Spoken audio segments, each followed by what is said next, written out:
તો મારી યુટ્યુબ ચેનલમાં આપ સૌનું સ્વાગત છે। હું હર્ષાબેન કટકિયા। જય બાબા સ્વામી, જય ગુરુદેવ। આજે આપણે બનાવવાના છીએ મરચાંની કાચરી। મહેમાન આવ્યા હતા, 2-3 કિલો મરચાં લીધા હતા। જો એમાં કિલો જેટલા મરચાં વધ્યા છે તો આજે આપણે એની કાચરી બનાવી નાખવાના છે। તો આના આપણે 2 ફાડા કરી લેવાના છે। આપણે જો આમ 2 ફાડા કરી લેવાના છે આના બધાય મરચાંના।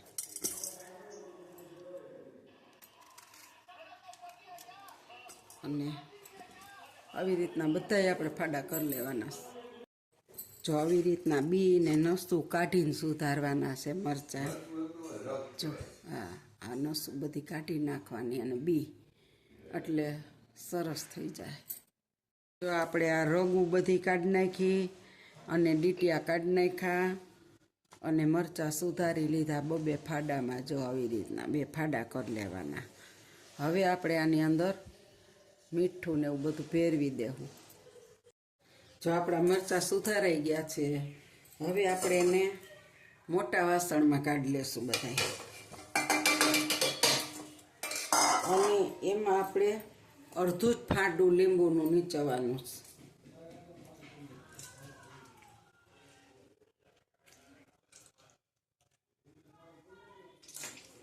ટાઈટના હાથ ઠેડાઈ ગયા છે, નીચવી ન થકાતું।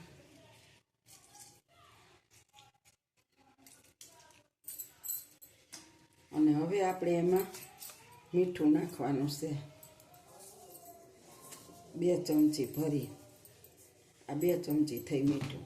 અને હવે આપણે એને આમ ઉલાળી 2-3 વખત આપણે એને અડધી કલાકે ઉલાળશું। 4-5 કલાક મીઠામાં રહેવા દેશું, પછી આને સૂકવી દેશું। અને આ કાચરીમાં કાંઈ એવું બધું છે નહીં, પણ તમે જો આ મરચાંની કાચરી તળીને ખાવ ને તો બહુ। હું તો દર વર્ષે મોટા મરચાં લઉં છું 2-4 કિલો। હજી મારે બાકી છે લેવાના, પણ આ તો મહેમાન હતા ને 10-15 જણાના, બધાને ભજીયા કરવાના હતા, તો મરચાં એકાયરે ઝાઝા લીધા હતા, તો એટલા વૈધા એમાંથી। તો એટલા બધા કેમ ખાવા, એટલે આપણે કાચરી બનાવી નાખી છે અને આ બધાને દેખાડી। હવે તમે જોઈજો, તમારી પાસે જો થોડા કંઈ મરચાં હોય, મને એમ થાય કે આપણે બહાર જવાનું તાત્કાલિક સુધારી મીઠું ભેરવી અને ચોરીને હૂકવી દો ને, ખાલી કાંઈ ન નાખો ને પછી તળો ને તોય હુકાય, એટલે બહુ મસ્ત કાચરી બને છે। અને જ્યારે મરચાં મોંઘા હોય ને ત્યારે આ કાચરી તળો ને તો ખાવાની બહુ મજા આવે છે। તો હવે આપણે આને મીઠામાં 2-4 કલાક રાખવાની છે। હવે આપણે આને ઢાંકી દેશું અને ઢાંકીને જ મૂકી દેવાનું છે। જો આપણે મરચાંની કાચરી બનાવી હતી ને 1-1.5 કિલોની, એ હવે જો તમે જોઈ શકો છો સુકાઈ ગઈ છે। 3-4 દિવસ આપણે એને સૂકવી અગાસી ઉપર। અને જો અવાજ આવે ને, તમને નજીકથી બતાવું, અવાજ આવે ને એવી સુકાઈ ગઈ છે।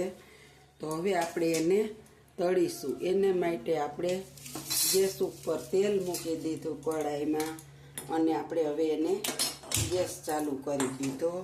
હવે આપણે તેલને થોડુંક ગરમ થવા દેશું, પછી હું તમને તળીને બતાવું। જો આપણું તેલ ધુવાળા નીકળે ને એવું આવી ગયું છે, અને હવે આપણે આ મરચાંની કાચરી તળીશું।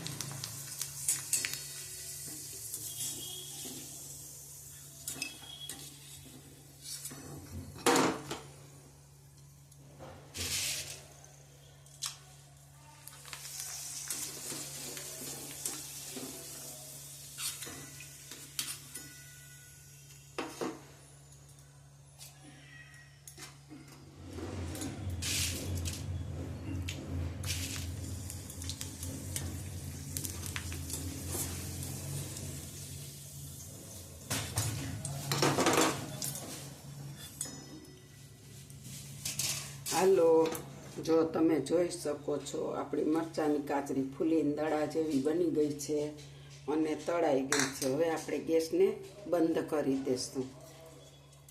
તેલ આવેલું છે તે હારે થોડીક મૂળાની કાચરી તળી લઈ બનાવી છે ને તે, તો આપણે રેસીપી બતાવી દીધી બધાને, પણ તેલ આપણું ફૂલ આવેલું છે એટલે આપણે કીધું તળી લઈ થોડીક।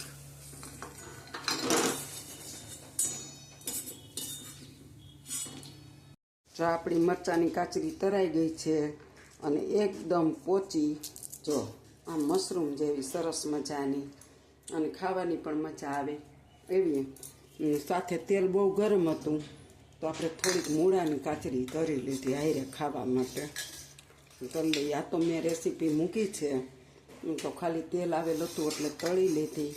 જો મારી આ મરચાંની કાચરીની રેસીપી તમને સારી લાગી હોય તો લાઈક કરજો, શેર કરજો, બે લાઈક બટન દબાવવાનું ભૂલતા નહીં. આવજો. જય બાબા સ્વામી, જય ગુરુદેવ.